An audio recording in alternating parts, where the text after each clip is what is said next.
Horton Hatches the Egg by Dr. Seuss. Are you ready? Here we go.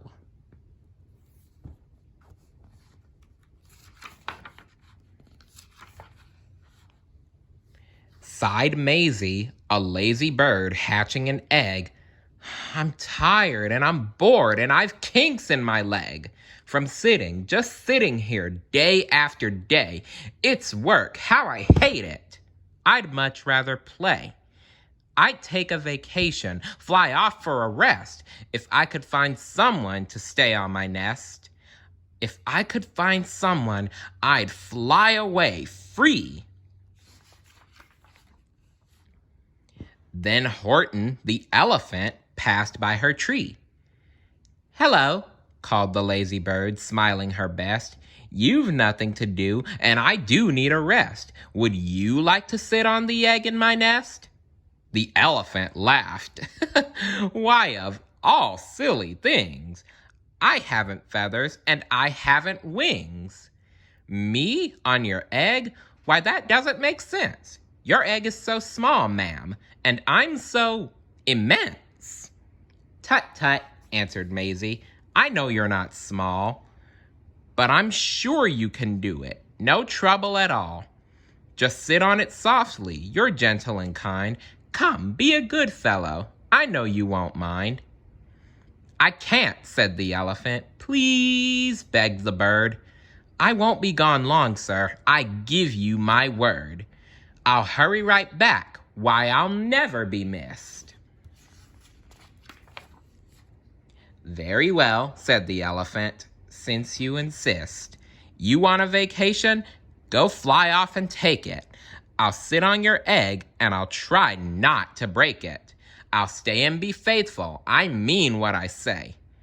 "Toodaloo," sang out Maisie, and fluttered away.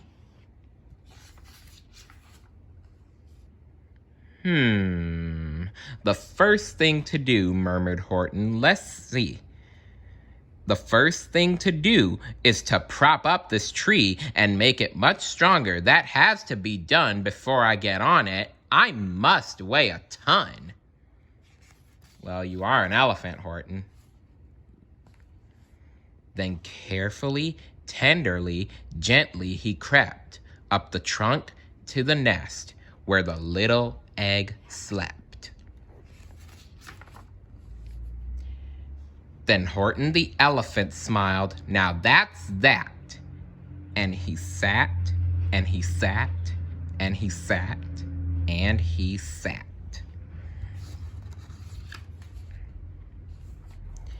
And he sat all that day and kept the egg warm, and he sat all that night through a terrible storm. It poured and it lightened, it thundered and rumbled.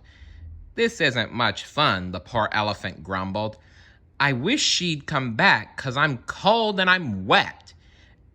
And I hope that Maisie bird doesn't forget."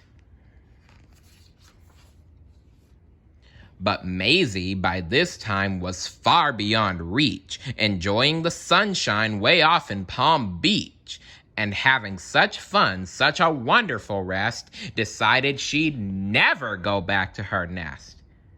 "Seriously? You're just gonna leave your kid with an elephant? I bet you're gonna get what you deserve, Maisie." So Horton kept sitting there day after day, and soon it was autumn. The leaves blew away. And then came the winter, the snow and the sleet, and icicles hung from his trunk to his feet. But Horton kept sitting and said with a sneeze, "I'll stay on this egg, and I won't let it freeze. I meant what I said, and I said what I meant. An elephant's faithful 100%. So poor Horton sat there the whole winter through, and then came the springtime with troubles anew. His friends gathered round, and they shouted with glee, "Look, Horton the elephant's up in a tree. They taunted, they teased him, they yelled, how absurd! Old Horton the elephant thinks he's a bird!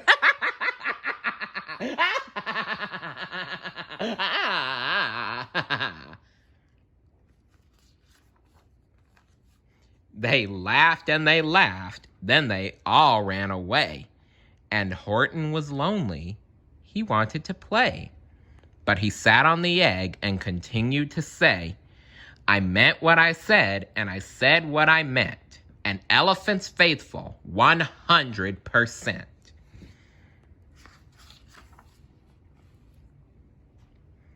No matter what happens, this egg must be tended. But poor Horton's troubles were far, far from ended. For while Horton sat there, so faithful, so kind, 3 hunters came sneaking up softly behind.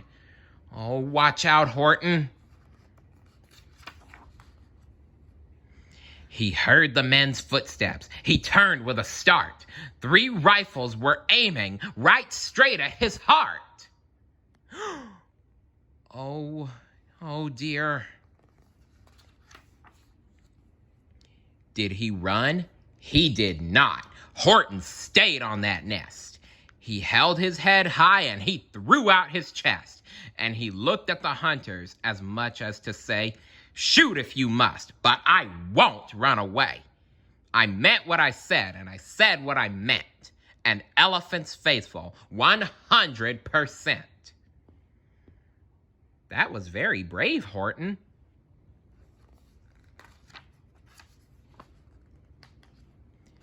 But the men didn't shoot, much to Horton's surprise.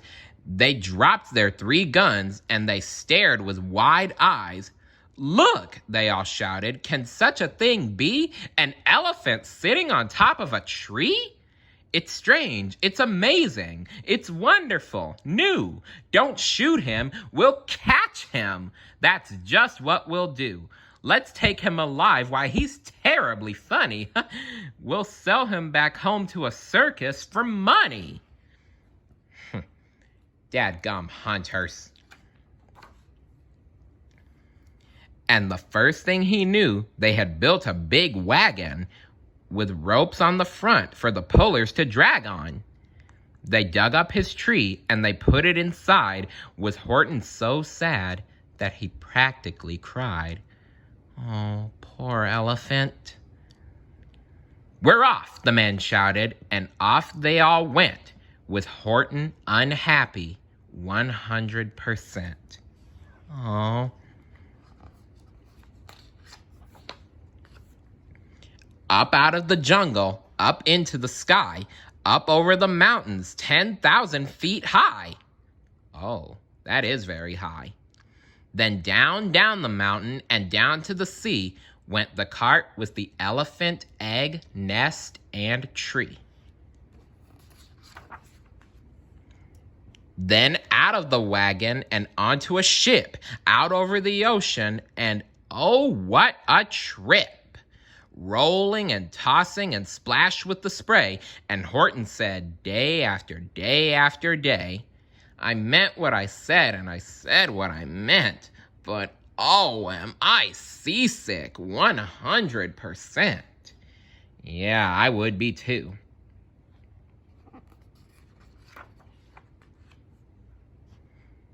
After bobbing around for 2 weeks like a cork, they landed at last in the town of New York. All ashore, the men shouted, and down with a lurch went Horton the elephant, still on his perch, tied onto a board that could scarcely just hold him. Bump! Horton landed, and then the men sold him. Oh no.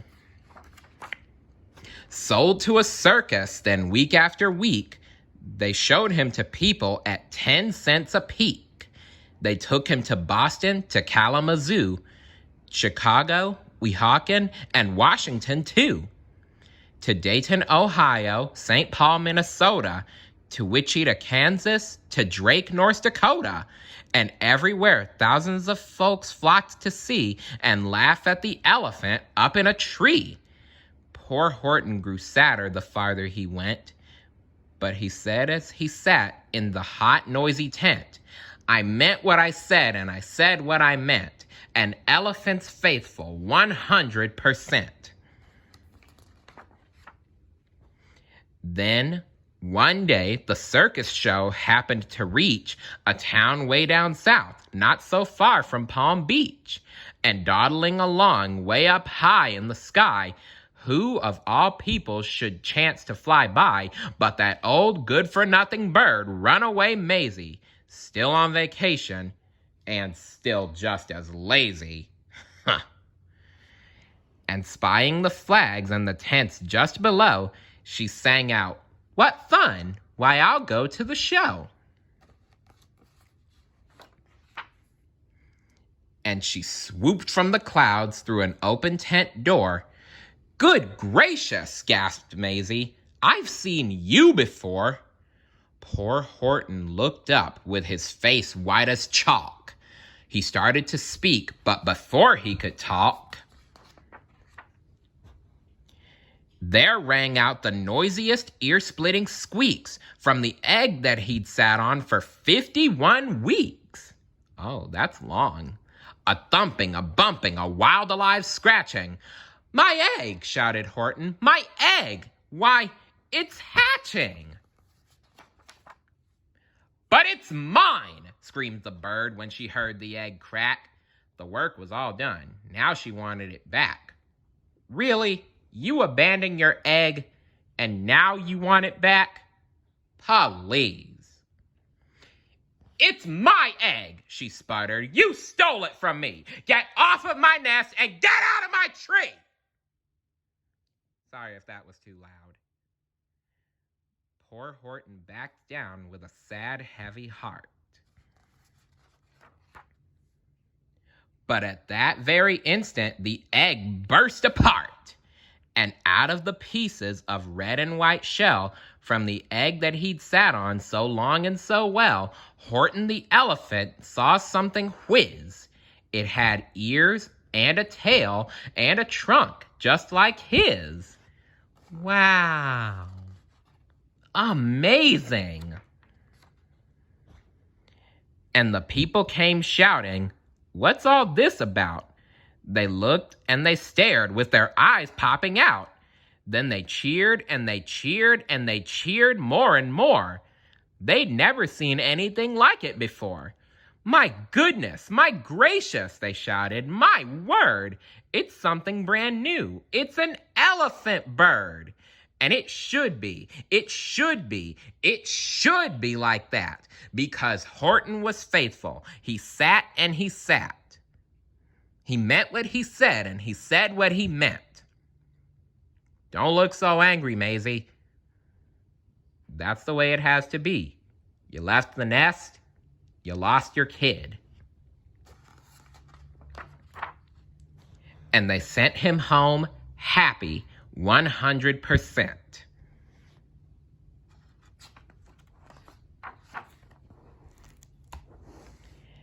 And that was the story. I hope you liked it all. We had such fun reading it. We had quite a ball. This was a good story, so funny and fly. But for now, I must say, see you later. Bye.